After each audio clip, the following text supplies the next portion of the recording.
ఈరోజు ఈ రాష్ట్రంలో కూటమి ప్రభుత్వం అధికారంలోకి వచ్చి దాదాపుగా 2 సంవత్సరాలు పూర్తవుతుంది.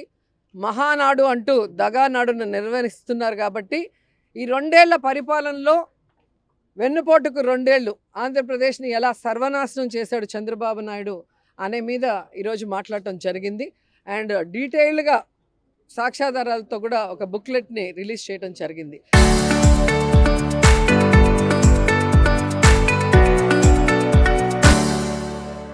సో దీన్ని ప్రతి ఇంటికి కూడా పంచిపెట్టి చంద్రబాబు నాయుడు ఈ ప్రజల్ని ఎలా మోసం చేస్తున్నాడు, అధికారంలో రావడానికి ఏం చెప్పాడు, ఈరోజు అవి చేయకుండా ఎలా డైవర్షన్ పాలిటిక్స్ చేస్తూ వైఎస్ఆర్సీపీ మీద నిందలు వేయటము, వాళ్ళని టార్గెట్ చేయటము, వాళ్ళని జైల్లో పెట్టి భయభ్రాంతులకు గురి చేయటం అనేది రాష్ట్ర ప్రజలు చూస్తున్నారు.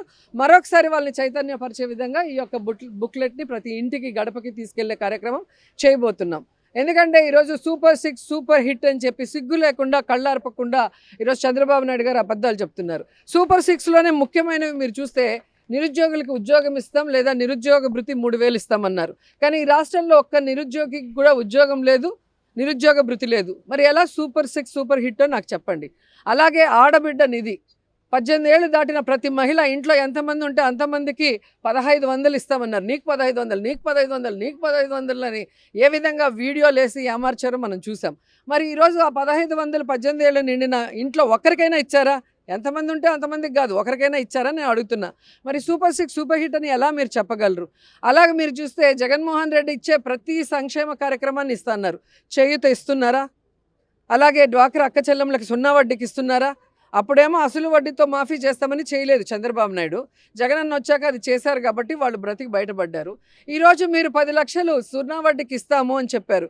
0 వడ్డీ లేదు, 10 లక్షలు లేదు. మరి ఏ విధంగా మీరు ఈ సెలబ్రేషన్స్ చాలా ఘనంగా చేసుకుంటున్న మహిళకి మేము ఏదో చేశామని శ్రీశక్తి అని పేరు పెట్టుకున్నారు. ఈరోజు మహిళలకి రక్షణ లేదు. మహిళలకి ఇచ్చే సంక్షేమాన్ని ఈరోజు 0 చేశారు. అలాగే మహిళలకి ఈరోజు వాళ్ళ పేరు మీద జగన్మోహన్ రెడ్డి గారు ఇల్లు ఇస్తే మీరు ఒక్క ఇల్లు అయినా ఇచ్చారా? జగనన్న కట్టిన ఇల్లుని ఈరోజు పెయింటింగ్ లేసి మేము ఇన్ని లక్షలు ఇచ్చినామని సిగ్గు లేకుండా క్రెడిట్ చోరీ చేస్తున్నారు. ఏ రోజైనా నువ్వు అధికారంలో ఉన్నప్పుడు ఒక ఇంటి స్థలం ఇచ్చి ఒక్క ఇల్లన్నా కట్టించిన దాఖలాలు ఉన్నాయా? ఎప్పుడు కూడా గత ప్రభుత్వాలు, అంతకుముందున్న ప్రభుత్వాలు కట్టిన వాటికి 0 కొట్టుకొని నీ పేర్లు పెట్టుకొని ఓపెన్ చేసుకోవటమే కానీ ఈ 2 ఏళ్లలో నువ్వుగా సంతకం చేసి ఒక కార్యక్రమాన్ని స్టార్ట్ చేసి దానికి ఫండ్ కేటాయించి దాన్ని పూర్తి చేసి దాన్ని ఓపెన్ చేసిన దాఖలాలు ఉన్నాయా అని అడుగుతున్నా. ఈరోజు చంద్రబాబు నాయుడు ఒక మోసగాడు అంటే ఆయన కొడుకు మరీ వరస్ట్గా తయారయ్యాడు. ఈరోజు ఆయన్ని ప్రెసిడెంట్ చేశారంట పార్టీకి. ఆయన ఎప్పుడైతే మరి ఈ విద్యాశాఖ మంత్రి అయ్యాడో విద్య కుంటుబడింది, విద్య మూలకి వెళ్ళింది. ఈరోజు స్కూళ్ళ విషయాలకే వద్దాం. నాడు నేడు స్కూల్స్ ఫినిషింగ్లో ఉన్న ఆ స్కూల్స్ని ఫినిష్ చేశాడా ఈ రోజుటి వరకు?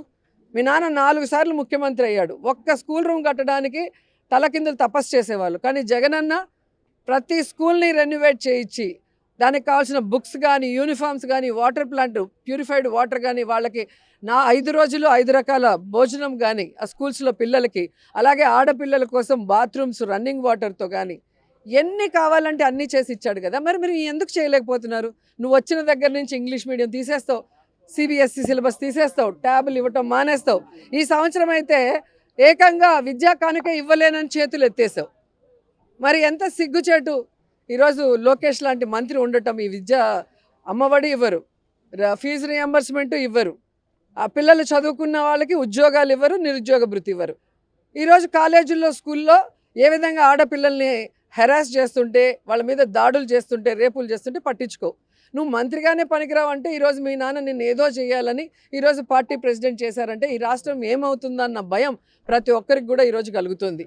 అండ్ ఈరోజు ఏదైతే ఈ పార్టీతో కమ్మండై ఉన్న జనసేన పార్టీ ప్రశ్నిస్తాను అని పార్టీ పెట్టానని చెప్తాడు. చంద్రబాబు నాయుడు ఇన్ని తప్పులు చేస్తూ ఈరోజు ఇన్ని ఘోరాలు చేస్తూ రైతుల్ని, మహిళల్ని, విద్యార్థుల్ని అందరినీ మోసం చేస్తుంటే ప్రశ్నించాల్సిన పవన్ కళ్యాణ్ గారు ఎందుకు ప్రశ్నించటం లేదు? ప్రశ్నించకపోగా మళ్ళీ ఫ్రస్ట్రేషన్ ఒకటి. సో ఇవన్నీ చూస్తుంటే ఈరోజు మహానాడులో వీటి గురించి వాళ్ళు ఏమైనా డిస్కషన్ చేసి వాళ్ళ తప్పుల్ని సరిదిద్దుకొని ప్రజలకు ఇచ్చిన వాగ్దానాలని నెరవేరుస్తారనేది గమనిద్దాం. వాళ్ళు చేసేది ఏమి ఉండదండి. ఆల్రెడీ బీజేపీ గారు బిల్లు పెట్టినప్పుడు ఎందుకు తెలుగుదేశం వాళ్ళు దానికి ఓటు వేయలేదో చెప్పండి. ఈరోజు ఈయనేదో లోకేష్ కొత్తగా 33% ఆయన తీసుకొచ్చినట్టులాగా చెప్తున్నాడు. మరి గతంలో ఎందుకు మీరు దాని గురించి డిస్కస్ చేయలేదు? 4 సార్లు ముఖ్యమంత్రి అయినప్పుడు మీ నాన్న ఎందుకు అసెంబ్లీలో దాన్ని తీర్మానం చేసి పంపియలేదు? మొన్న మోడీ ప్రభుత్వం పెట్టినప్పుడు మీరు ఎందుకు ఓటేయలేదో చెప్పండి. కాబట్టి ఇంకా పిచ్చోళ్ళు ఎవరూ లేరు. ప్రజలు తెలివైన వాళ్ళు. ఈరోజు సోషల్ మీడియా ఉండటం వల్ల అందరికీ కూడా అన్ని విషయాలు తెలుస్తున్నాయి. మీరేదో చెప్పేస్తే దాన్ని నమ్మే పరిస్థితిలో ఎవరు కూడా లేరు.